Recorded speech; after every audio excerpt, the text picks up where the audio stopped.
Namaskar. In our series of GFR 2019, budget formulation and implementation. This is the last video under budget formulation. Surrender of savings. So last video we have seen as control of expenditure and all. When we require additional funds also how to handle. But now there is a surplus that we are not able to spend the money. You will be knowing very well. Government budget is only assignment account. There is no physical cash kept in any office except permanent advance. Permanent advance, that is which is called as imprest. Only that you can keep as physical cash. All other things are under assignment account where no money will be available. It is only authorization from the competent authority, and bank will pay within the authorized level, and whatever they pay they will collect from RBI along with their commission. This is what is the bank pays us first from their fund and get the money reimbursed from RBI. That they can do immediately. If they delay it, they are wasting the interest component and all. But every transaction they will get some small amount as commission. Okay. Now surrender. See, actually if you those who are in the accounts, they will be knowing the earlier times, the March they will sit day and night and doing things to clear up all those things. That government found most of the expenditure, more than 35% was spent on March itself. So that now they made it as March month. It cannot go beyond some 15% to 20%, March alone. And 3 months quarters, January, February, March. It cannot go beyond 35% of the total budget. And every month they have to phase out the expenditure, how to spend each month, each quarter and each month. And each quarter it may not go beyond some 30% or something like that. These are all conditions, and for a particular month it will not go beyond 15% also. So if you you fix for a month 15%, but you don't spend even 10%, let us say only 9% is spent. The 6% you cannot use. That is the level they have now brought in terms of control of expenditure. So the budget planning and the purchase officers and the people who deal with accounts and expenditure related things, they have to be very careful in planning their expenditure. Otherwise it is like they will issue orders and all, but they cannot make payment due to insufficient funds and other things, because if unspent amount cannot be adjusted in another month. This level they have brought new restrictions and all. Okay, that is only through guidelines. But budget, if you don't spend, it gets lapsed. We have discussed. Same way, if it is lapsed, you have to answer. So government says you surrender it in advance. You plan properly, think over, assess your requirement correctly, and surrender the money in advance. So they will give guidelines. Normally after December and all, any issue they have to surrender the money. That is one part. Even before that, suppose due to some policy decision, some particular project is not continued beyond that, they have to surrender immediately. They should not keep the money. So like that, the surrender, the Department of Expenditure issues guidelines.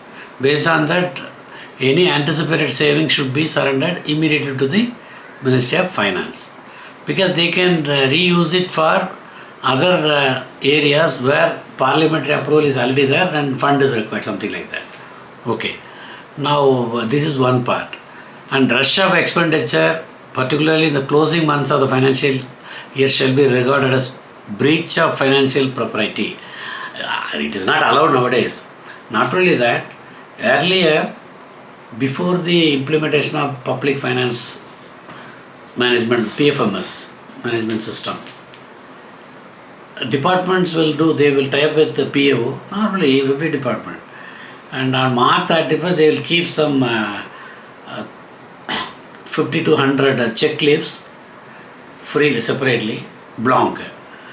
And then from April 1 onwards, they will start the new check issues and all. And this blank checks will be used for the unspent amount for the previous year, effectively previous month.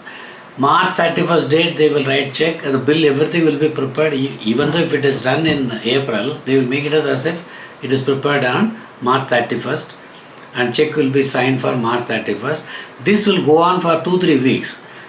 The government checks are valid for 3 months after the month of issue. So if you make check dated March 31st, you leave the month of March because it is after the month. So April, May, June, 3 months it is valid. So first 3 weeks of April, all unspent amount will be tried to be closed through, because even approval everything in the head of department. They will have sufficient cushion, all those things, and they can have immediately approval all those things and used to spend. But with the implementation of PFMS, the last day, March 31st midnight, 12 o'clock, payment stops automatically. You cannot spend single pipe beyond that. So people have to be very careful to plan in such a manner that the things do not get wasted, lapsed. So this is a new reform. Otherwise, all they will be relaxedly doing things, and the last date, everything they will try to close it on the last day. It will not be possible. The next April, 2-3 weeks, they will do all those old bills as if it is done on March 31st. Every signature will be dated March 31st only. Check also is dated as March 31st. And of course, a bank will pass till June 30th. So nowadays that is stopped, because payment advice is sent on March 31st, which is up to midnight of this March 31st. Beyond that, you can't book for the closing year. New year, you can April 1st you can start. That is something different. Okay. Now that is a major reform. Now re-appropriation of fund we already discussed. Actually, this is based on the Rule 10 of Delegation of Financial Power rules. Normally, head of the department secretaries have got powers up to appropriation, re-appropriation up to 10%. So 10% we already discussed. You can't change the money from voted to charged. If you have two different things, voted separately and charged, you can't interchange that. Same way, revenue account to capital and capital account to revenue, no, you can't do. Salary account to other accounts you can't do, but other account to salary you can bring. Same way, you can use professional service expenditure for office expense, minor works or something like that. So these things you have to see, and within that only you can reappropriation things you can do. Okay, this is one thing. Second point, suppose the reappropriation should also be for the project or work which is approved by Parliament already. It cannot be a new service. Then there is an issue, you can't do that. Okay, that is called reappropriation. Now reappropriation is not possible. You have to go for new allocation from parliamentary approval. Then time takes, because Parliament cannot be called for your department's work and all. So in the interim, you can take money from Consolidated Fund of India, Contingency Fund of India, which we have already discussed. So Ministry of Finance holds that contingency finance, and the rule is Contingency Fund of India rules 1952 as amended from time to time.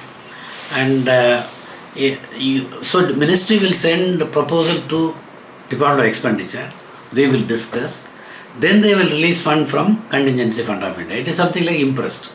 So once the proposal is approved by Parliament, in the next session it will be submitted for approval. As you can see, every session there will be some kind of reappropriation for some department. So that once it is approved, whatever advance paid will be adjusted and remaining will be allocated to the department, and advance is recouped to the Contingency Fund of India. This is how the surplus funds are handled or additional funds are taken. And leaving surplus fund to lapse will be serious mistake. Question can be raised and they have to answer. And similarly, excess expenditure will lead to more problem, because secretary level people have to go to parliamentary committee and explain. It is irregular. Unless they ratify it, it is highly irregular and it will become more problem. So with this we are now completing the budget related things. Next video onwards we will discuss on procurement, purchase and other things under GFR rules. Thank you.